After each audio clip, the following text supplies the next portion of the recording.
Now, few Nigerians have tried so hard, so relentlessly and so honestly to shape Nigeria for the better, and few of its activists have proved to be as inspirational and as galvanizing as Professor Pat Utomi. He is, by popular acclaim, one of Nigeria's most notable and respected advocates for the entrenchment of the rule of law, and one of its best-known fighters for social, political and economic justice, an academic, economist, author, former governorship aspirant and former presidential hopeful who has repeatedly tried and failed to turn his activism into political power. But now he says that what he lost in his attempt to break through and reform Nigeria's opaque political system, he's gained from his recent political association with the presidential candidate of the Labour Party, Peter Obi, whose movement he's now part of. So is it all down the yellow brick road from here? Well, to find out, I'm delighted to say that I'm joined now from our studios in Lagos by the activist, academic, economist, author and chieftain of the Labour Party, Professor Pat Utomi. Thank you very much indeed, Prof, for joining us. I know you had to reschedule things this evening to be here, so we appreciate that very much indeed. Let's start from the general to the particular. What do you think gets in the way of competent candidates like yourself gaining political traction in Nigeria? Well, it's a simple, thank you for welcoming me, but it's a very simple thing, and it has to do with the structure and the nature of political parties in Nigeria. As a country, we made a fundamental mistake in 1999. And in some ways, I am partly to blame for it. Military rule came to an end from the kind of effort some of us made with organizations like Concerned Professionals helping get NADECO organized and all of that. And when it came to the military leaving and a process to follow, we had conversations amongst ourselves about what we should do as professionals. Some argued, like Donald Duke and the late Waziri Mohammed, for us to get engaged, found a political party, try and show what we'd been talking about. And some argued that we're professionals and should just return to our businesses and allow those politicians of the Awolowo, Sardauna, Okpara, Azikiwe era, who had done a lot very well to create economic growth and progress in Nigeria. But the nature of the phenomenon that was called competitive communalism generated these conflicts. And they failed to manage well those conflicts, and that led to military rule. Of course, military rule then led to this convergence, what I like to call the dangerous alchemy of soldiers and oil. And state capture became the essence of public life. And use of public resources for private good became our defining thing. So we thought if these people had learned a lesson from what went wrong after they left the scene, when they returned, they would do the right thing and Nigeria would be moving forward in leaps and bounds. But behold, I don't think that class quite believed the army was going away for good, and they thought it was too risky to engage. They sat back, and all kinds of characters moved into the space. And Nigeria has not recovered from it, and they still want to stay in power in spite of the damage they have done to Nigeria these last 20-something years. In fact, I was at some event when somebody was saying, what we should have, the APC, the PDP should have rallies all over the place, rallies of apology, just apologizing to Nigerians for ruining their country. And still they think they want to hold on to power. Well, they miss a global trend. Young people worldwide are angry at a generation that has been very selfish. If leaders around the world have been selfish, those who have run Nigeria have been pathological in their narcissistic orientation, that they did not come to a realization that they were destroying a country. And so they still are able to walk boldly and challenge people after they've ruined the country. I think what makes sense is for them to say, okay, mea culpa, we take a leave of 15 years from public life and reorganize ourselves to see if we can be worthy of being considered to be voted for. But that's not unfortunately what has happened because of the level of ignorance that prevents people from understanding the damage that they do, especially when self-love is, in the prime. What it is actually, it's not because these people are bad people. I know them very well, and my friends have been involved in the processes in all the parties, really big parties. It is that the structure of those parties are such that they cannot produce a leadership that can move Nigeria forward. It's not about whether this fellow is a good person or a bad person. And I like to use to illustrate this, if you will, a phenomenon in structural economics. We talk about a paradigm. It's called the structure, conduct, performance paradigm. The nature of the structure affects conduct, the way players in an industry, for example, respond, and the conduct results in certain kinds of outcomes. What has happened is the nature of the PDP and the APC are such that the transactions involved in the quest for power move you away from purpose. You begin to get enmeshed in the game of trade-offs, the transaction costs that are involved, and you can't build a nation. That's what the problem is. And the young of Nigeria, or the people of Nigeria, have come to that realization, and they are very angry. And it is this anger that is translating into a movement for a third force to provide Nigeria alternatives.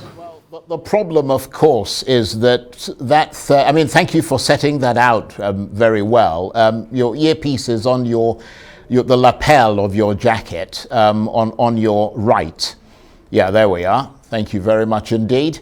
And I think that the problem really is that beyond, while the gentleman fiddles with your earpiece, I hope he can still hear me, but I think the problem really is the fact that the political space is still occupied by all kinds of people who have entered Nigerian politics, and that includes the Labour Party, doesn't it, of which you are a member, because you talk about a third force and a new sort of a new generation of leaders, but we're hearing that the party's governorship, National Assembly and State Assembly primaries were conducted before the emergence of Peter Obi as presidential candidate. But now a crisis is brewing, apparently, inside the Labour Party, because it's been alleged that its national leadership has swapped the lists already submitted to INEC to accommodate new candidates. I mean, that suggests, if it is true, and it's being reported, that there's no difference really between the Labour Party and the other parties. I can only speak to what I know about. To the best of my knowledge, part of what happened was, as happens in many of the parties, when you are not clear about whose strengths will most play for the good of all, that you have a placeholder because there is a deadline that INEC has probably put up. And so you have, in many parties, placeholders. And then as the ticket becomes more attractive, of course, more people are anxious to participate in the process. And this can generate a bit of heat here and there. But I don't think that anything has been done, to the best of my knowledge, that is fundamentally out of way with a clear democratic process. This is what we want to establish, to get good people to have a fair shot at public life so that they can go for the big medal. The big medal is not the size of your bank account. The big medal is immortality. How you can live forever by being able to serve people so well that they will talk about you long after your body has become dust. Well, I think it actually goes beyond the placeholders, because from the reports that we're seeing, some people are pretty aggrieved and are going to court and all the rest of it. But I don't want to dwell on that, because that's not really the focus of this interview. I mean, you've spent almost a lifetime promoting civil discourse in Nigeria, fostering conversations about democracy in this country, trying for elected office, looking for the right mix of inspired and visionary political leaders who, you know, you could become allies with. I mean, does Peter Obi jump out as the right fit for you in that search? If so, tell us why. But Peter Obi has many of the attributes of the kind of person that I have been looking for through the years.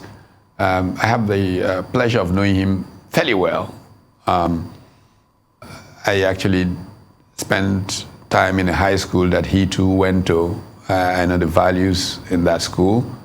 And through the years, we have collaborated many times. I recall when bank consolidation was taking place, he was chair of one bank, I was chair of another one, and he came to me and said, "Senior, I would like our two banks to work together, and there's no dispute here who, you know, you will be chair of the board, I will be vice, and we can work it out." I thought it was a good direction to travel. The young management types thought differently, and we traveled another track. Of course, with consequences. When he was governor, I chatted with him fairly frequently. Anytime he had a peculiar experience, he would call me to joke about it and all of that. So I know his values, in a manner of speaking. They are some of the values that are appropriate for this moment. He has been called stingy, but you do need somebody who can rein in public expenses, which has been part of the ruin of our, you know, experience, where public resources are treated like, you know, because they don't belong to me, they don't really matter. The ultimate tragedy of the commons, which is what has hit Nigeria, you know, that which belongs to all belongs to none. And this, I think, is, you know, not the kind of person that Peter Obi is, so I expect that will make a difference. I also know that he has a listening ear, and we've spent hours debating issues of how to resuscitate the economy of Nigeria. I find his capacity to learn on these things very, very appealing. And I think that we need a learning leadership that can absorb information, build knowledge, and use it for policy action to save a country of 200 and something million with tremendous potential, but which is wallowing at the bottom of every SDG, if you will, marker. Not because the people can't, but because the nature of the political process won't allow them. Right. One of the biggest risks of doing business in Nigeria is regulatory risk. It's a good thing that he is a business person, understands the challenge of the environment of business, and takes in very well the idea of private sector-led growth, but not one that is obsessed with just private sector and will allow concentration just because it's called private sector. Fair understanding of the fact that sometimes state intervention can facilitate effectiveness of the private sector. And I think that's something that I find attractive, and I think if he operates as we have discussed and hope he will as president, with a collegial inclination. I mean, we founded a group of us, you know, an organization called Rescue Nigeria Project. And central to how we approached how a third force could transform Nigeria is an understanding that you would have a collegial leadership approach. That this collegial leadership approach would then bring us to many more good heads, better than one, right, okay. Showing direction. Part of the problem with leadership in our country. Okay, well, I don't mean to interrupt you there, but I'm glad you made the point about a measure of state intervention in the private sector. The reason I say that is because a lot of questions have been raised about how someone who is overtly capitalistic in his ideology and his methodology can operate inside a Labour Party that is driven by labour organisations that have almost a socialist philosophy. But given the immense challenges that you wanted to respond to that, go ahead. Yeah, I was going to say, there are very good lessons for us to learn. And the nice thing about the labor leadership in Nigeria today, the labor movement, and I had the privilege of sitting in on a retreat of the Nigeria Labour Congress in Abuja just 2 days ago. And I was sitting by the president of the NLC, Ayuba Waba, during the period I was at the, there is an understanding of labor that you need private initiative to grow. However, there is the example, and I'm glad that Ayuba Waba knows and closely follows the work that Inácio Lula da Silva, another trade unionist, did in Brazil. People were scared of Lula because he was coming from labor. But the world came to salute how he allowed his background in labor to facilitate a process of bringing people out of poverty. The whole Bossa Familia initiative was first considered by traditional capitalistic types as, oh my God, but look what it did for the Brazilian economy. So there is a place for labor and capital to coexist in a manner that does a lot of good for all of us. Right. And I think Peter Obi understands that. And well, we're going to have to watch and see how that manifests itself, because obviously theory is quite different from practice. When people become bedfellows, we're going to have to see how it works. But I also read in an interview, Professor, that you gave to the Vanguard newspaper, that the Labour Party is building a superstructure with the Nigeria Labour Congress that you say is far bigger than that of the APC and the PDP put together. That's a pretty ambitious thing to say. Can you tell us more about this superstructure? It's much more than even just labor. It's bigger than that. I think people get carried away by these networks of abuse, as I like to call them, that the APC and the PDP have built up. And what they have done is that they pillaged the treasury and used public resources to essentially fund a machine of people whose business is to bring out votes and don't even understand policy. You see, where parties understand policy, go to South Africa, a place I travel to quite frequently, and you will see that the ANC, as much as you can challenge ANC policies today, ANC takes even matter of policy all the way down to the grassroots.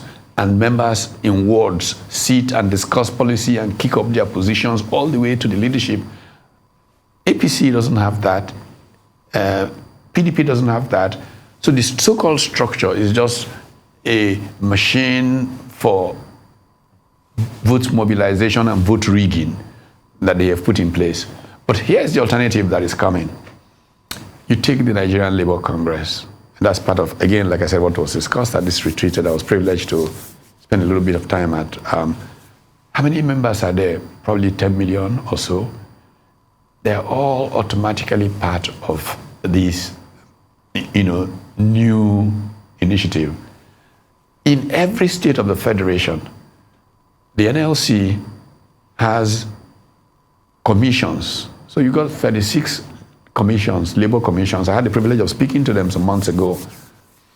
The TUC brings its own.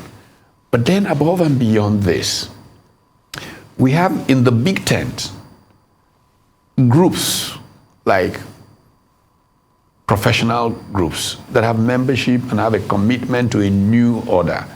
We have other political parties that are part of the same big tent.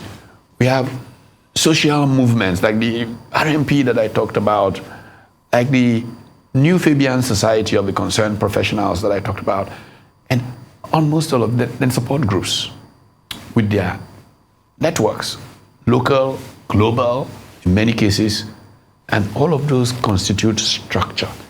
When you put all this together, it dwarfs what the PDP and the APC like to call structure. So this is the point that I was trying to make in that interview, that people can probably get into self-deceit and think these networks where you come to a meeting and you have to be paid money, transport fare, every meeting a political party has, people receive. But haven't you sat back, Charles, to think of what's going on? For the first time in recent Nigerian history, the so-called support groups are the ones funding their activities. I know for a fact hardly a dime has gone from the Peter Obi organization to any of these movements you see around the country, whether they're called 1 million, 2 million, or whatever march. All of those have been organic from the people. That has not happened in Nigeria in a long time. It's a function of several factors. One, Nigerians are hungry, they've had enough. Two, the young of Nigeria want a new direction because their country has done very little to give them hope. Three, policies have been so badly done that everybody realizes we need new ways of doing things in Nigeria. And then a candidate that seems to be preaching that message shows up on the scene, and that comes together to build a new thrust of how Nigerians are engaging. I have to say that it sounds very exciting and interesting, but as I said, I mean, the taste of the pudding obviously will be not only during the campaigns and the way that people are mobilized beyond social media, but also at the ballot box. But when can we expect Peter Obi's manifesto to be made public? Because I understand that you are planning to release it before the campaign begins, and that starts in less than a week. Well, the manifesto is ready. If you want, as Charles, I can send you a copy, but you have to see me in a special way. Anyway, jokes aside, it will go public. It will go public shortly, but it's ready, and the Nigerian people will be happy about it. The labor movement has contributed its bit into this, and a group of thinkers have spent weeks, literally, in hotel rooms and knocked up this thing that will show us how we can just restart the engine for Nigeria. So much has gone wrong. Many people think it's impossible, it's done with, Nigeria is history, the young people are leaving, even old people keep talking about young people leaving. I mean, I was in the States a few weeks ago, everybody's grandfather was around. And who's left in Nigeria? I was going to switch off the lights. Everybody's leaving. And I said to everyone I saw, you can come back to Nigeria because it's going to be alive in 2023. Well, I'm glad you've got a nice sense of humor there, in spite of the gloom that everybody talks about with regard to Nigeria. I want to thank you exceedingly, Professor Pat Utomi. Always very engaging talking with you and hearing your analysis of this country. I want to thank you again. He is, of course, an academic, economist, author, and chieftain of the Labour Party, and he was talking to me from our studios in Lagos.